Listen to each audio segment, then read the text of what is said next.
बिस्मिल्लाहिर्रहमानिर्रहीम। अस्सलाम वालेकुम नाज़रीन, मैं हूं फैयाज़ राजा और आप देख रहे हैं आपका अपना यूट्यूब चैनल। दोस्तों, इंतहाई अहम तरीन और बड़ी डेवलपमेंट और वफाकी वज़रा के करीबी ज़राए का यह दावा है कि मुल्क में अक्टूबर या नवंबर के महीने में इलेक्शन आइंदा आम इंतखाबात करवाने का फ़ैसला कर लिया गया है। इससे पहले मैंने आपको बताया था कि बाखबर हल्के जो हैं वो कह रहे हैं कि ताकतवर हल्कों की जानिब से भी ग्रीन सिग्नल दिया गया है इलेक्शन कमीशन को, सुप्रीम कोर्ट को भी, और इलेक्शन कमीशन ने तैयारियां भी शुरू कर दी हैं। लेकिन दूसरी जानिब इमरान खान के करीबी ज़राए का यह दावा है कि उन्हें इमरान खान को यह बताया गया है कि इमरान खान से मुतल्लिक आर्मी चीफ, मौजूदा army chief general Asim Munir ने कोयटा में कुछ सहाफ़ियों से बातचीत की, जिसमें उन्होंने एक सितंबर प्लान का जिक्र किया, जिसमें चीफ जस्टिस काजी फ़ाइज़ ईसा का भी बकौल उनके अहम तरीन किरदार होगा। वो क्या है उसकी तफसीलात आपके सामने रखेंगे और फिर आपको बताएंगे कि इमरान खान ने इस प्लान को सुनने के बाद किस तरह से फ्रंट फुट पर खेलने का फ़ैसला किया है, क्या इक़दाम होंगे इमरान खान के। आज उन्होंने कौम से खिताब भी किया और फिर आपको ये भी बताएंगे कि दुबई में इस वक्त क्या चल रहा है। आसिफ जरदारी भी दुबई पहुँचे हैं, इमरान और नवाज शरीफ वहाँ पर मौजूद हैं, उनसे उनकी मुलाकात मुतवक्को है। लेकिन इन तमाम तर चीज़ों का है एक बैकग्राउंड, क्योंकि मामलात जो हैं वो लंदन प्लान से दुबई प्लान की तरफ जा रहे हैं। हर सोमवार को इलेक्शन कमीशन का इजलास होने जा रहा है और कौमी असम्बली ने इलेक्शन एक्ट में तरामीम जो हैं वो मंजूर कर ली हैं। पहले मैं वहीं से शुरू करता हूँ, फिर आपको लेके जाता हूँ इमरान खान के इस्टेब्लिशमेंट के मुतल्लिक, जो उनको पता चलना कि मनसूबा सितंबर का प्लान क्या है और फिर इनका रद्द अमल पहले आपके सामने रखते हैं कि कौमी असम्बली ने आज जब आर्मी एक्ट मंजूर किया तो नवाज शरीफ के सर से जो ताहयात नाहली की तलवार थी वो हट गई और 5 साल की मुद्दत इस हवाले से सामने आ गई। और अब इसके मुताबिक जो उनकी नाहली हुई थी उनकी भी और जहांगीर तरीन की, वो 5 साल के लिए हुई थी और 2017 में हुई थी और 2022 में यह ख़त्म होगी। और अब क्योंकि बिल में आर्टिकल 62F के तहत इलेक्शन एक्ट में तरमीम तजवीज़ की गई है और अब नाहली की मुद्दत 5 साल से ज़्यादा नहीं होगी। इलेक्शन कमीशन को इंतखाबात के शेड्यूल और तारीख के ऐलान का इख्तियार भी वापस मिल गया है और अब इलेक्शन कमीशन सदर से मुशावरत के बगैर आम इंतखाबात की तारीख दे सकेगा। पहले खुद नून लीग ने सदर की मुशावरत रखी थी और क्योंकि उस वक्त उनके सदर थे, उसके बाद फिर जब पाकिस्तान तहरीक इंसाफ के सदर आए तो उन्होंने ये कानून बदल दिए, यानी इस हद तक है पाकिस्तान की सियासी जमातें जमहूरी। दूसरी जानिब पाकिस्तान तहरीक इंसाफ ने मेयर कराची के इलेक्शन में पहले उन तकरीबन दर्जन भर लोगों को फारिग किया जिन्होंने पार्टी के ख़िलाफ़ मौक़िफ़ अपनाया और आज फिर 6 के करीब नुमाइंदे उन्होंने पाकिस्तान तहरीक इंसाफ से खारिज कर दिए। और PTI सिंध के सदर हलीम शेख की जानिब से ये नोटिफिकेशन जारी किया गया, यानी कि फ्रंट फुट पर खेल रही है पाकिस्तान तहरीक इंसाफ और बिल्कुल किसी किस्म के मामलात से वो नहीं घबरा रहे। और इमरान खान की जानिब से कहा गया है अली मादल शेख को कि ऐसे तमाम अनासर को बाहर कर दिया जाए, उठाकर बाहर फेंका जाए। अब इससे पहले कि मैं आपको लेकर चलूँ उस सितंबर प्लान की जानिब, आपको ये भी बताऊँ इमरान खान ने आज अपना जो है वो कौम से खिताब किया और इस खिताब के अंदर इमरान खान ने जो अहम तरीन बातें की उसमें इमरान खान का ये कहना था कि किसी तौर पर भी वो पीछे नहीं हटेंगे।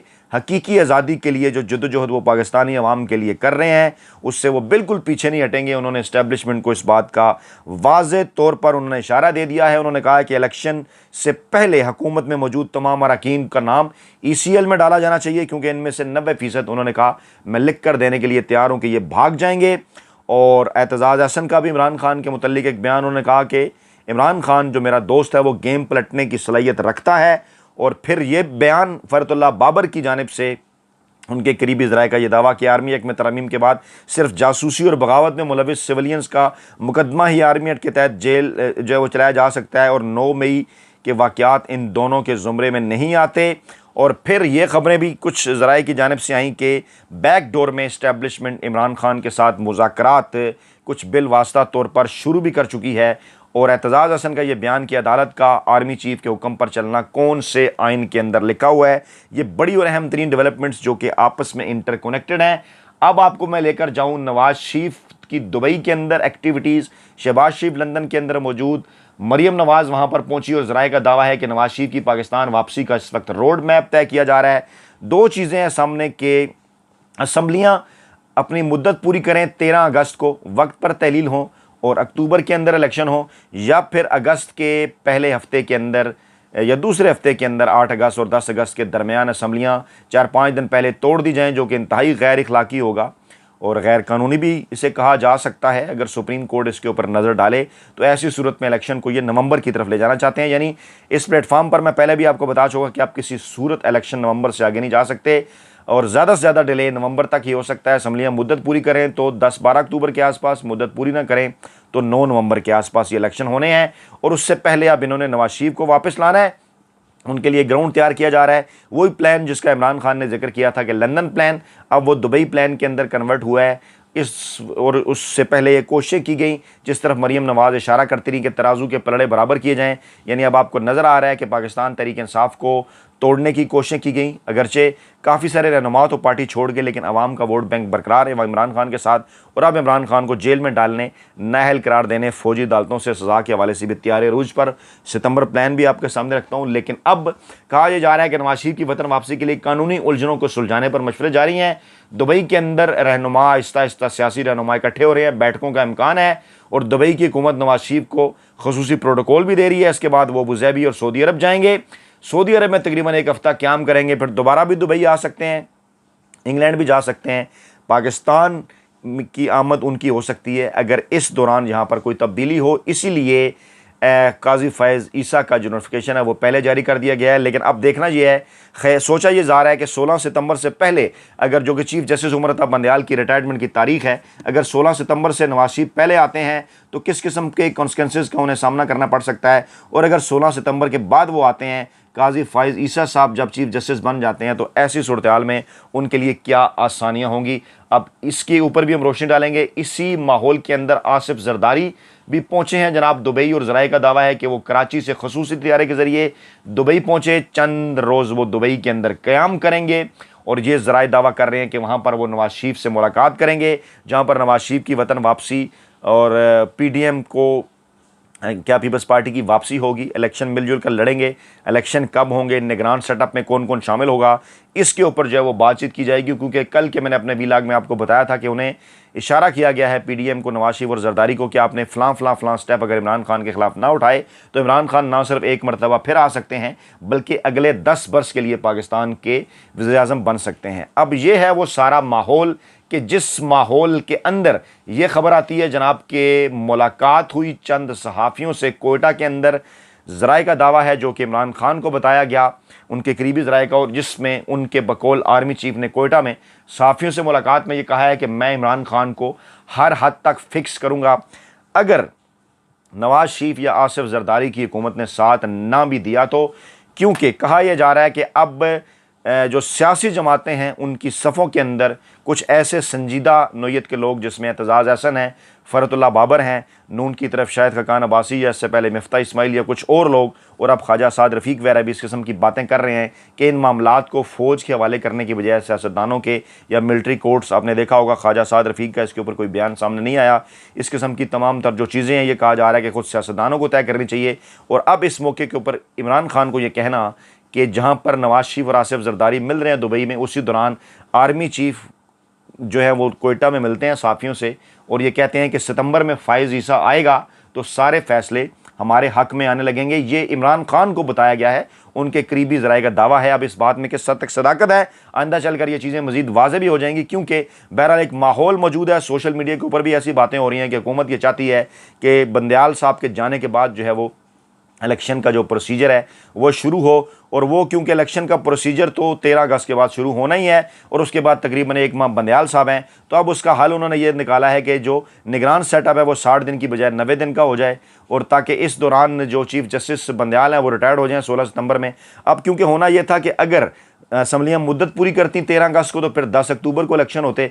10 अक्टूबर को अगर इलेक्शन होते तो 16 सितंबर को तक जो है वो शेड्यूल आ चुका होता लाजमी, और कंपेन चल रही होती, यानी इलेक्शन के जो शेड्यूल है वो चीफ जस्टिस बंदयाल के दौर में सामने आता।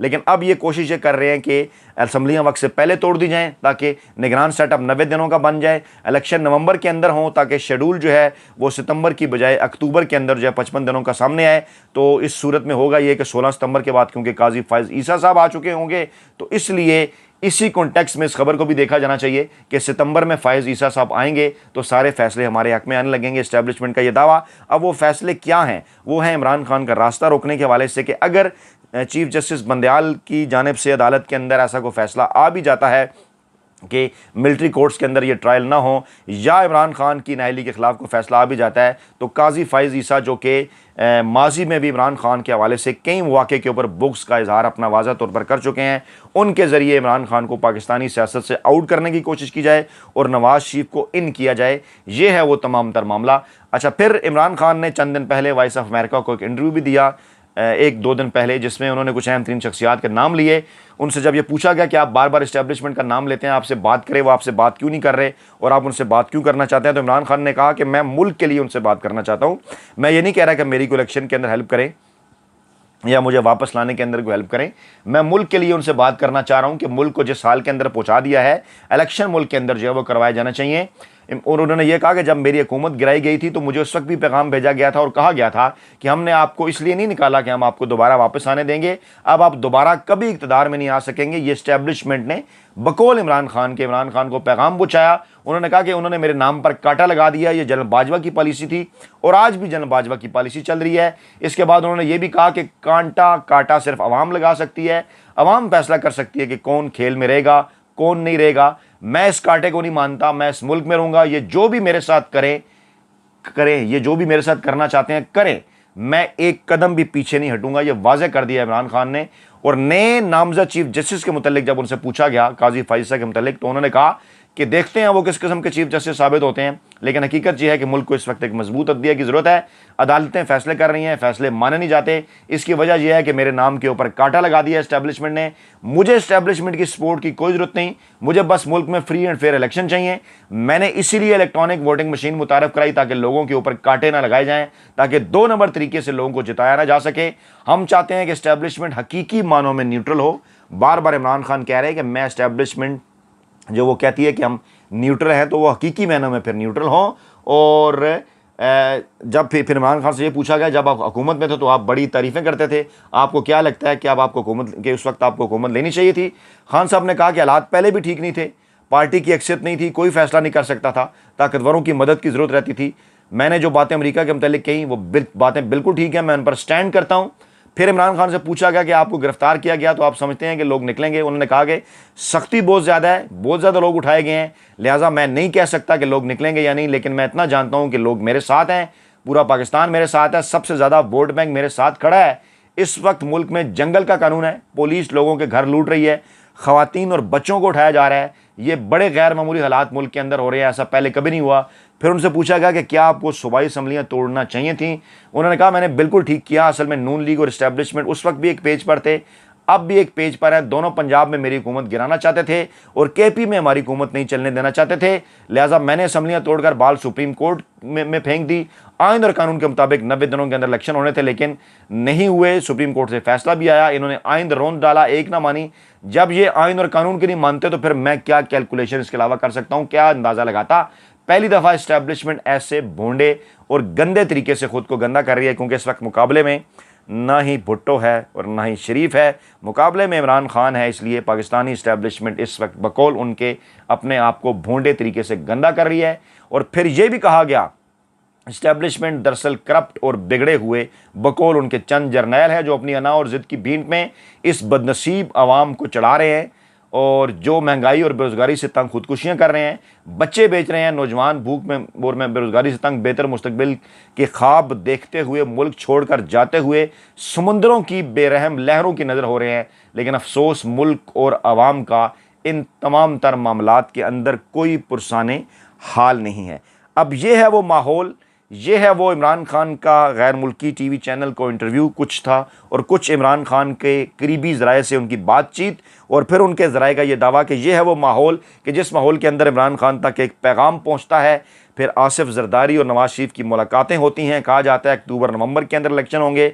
इलेक्शन कमीशन से खबर आती है कि जनाब, अब ये भी खबरें आ रही हैं कि बिलावल भुट्टो भी पहुँचेंगे दुबई, वो भी चंद दिन क़याम करेंगे, उनकी भी अहम तरीन मुलाकातें हैं। यानी सारा दुबई प्लान वही बन रहा है। बिलावल, आसिफ जरदारी, नवाज शरीफ, मरीम नवाज़ और शहबाज शरीफ भी मुमकिन तौर पर पहुंचेंगे, यानी सारा प्लान वहीं ये तरतीब दे रहे हैं। इमरान खान ने पहले लंदन प्लान का जिक्र किया था, दुरुस्त हुआ, अब वो सारा दुबई प्लान, आम इंतखाबात पर ही वहाँ गुफ्तगू होगी। और इलेक्शन कमीशन ने अब वीकली बुनियादों पर इस हवाले से एलामिया भी जारी कर दिया, कह दिया वहाँ पर लोगों को, चीफ इलेक्शन कमिश्नर की जानिब से अमले को, कि अब हर सोमवार के दिन इजलास होगा इलेक्शन कमीशन का और मुल्क में आइंदा आम इंतखाबात की तैयारियों के हवाले से सूबाई इलेक्शन कमिश्नर से ब्रीफिंग ली जाएगी। और जो ही अगस्त के महीने के अंदर असम्बलियाँ वक्त से पहले तोड़ी गई तो नवंबर में, वक्त पर ख़त्म हुई तो अक्टूबर में। लेकिन बहरहाल कहा यह जा रहा है कि जुलाई यानी ईद के बाद तमाम तर मामलात के हवाले से अहम है, सुप्रीम कोर्ट के फैसले के हवाले से भी और इमरान खान के फ्रंट फुट पर खेलने के हवाले से भी। और ज़राए का दावा है कि इमरान खान की पटारी में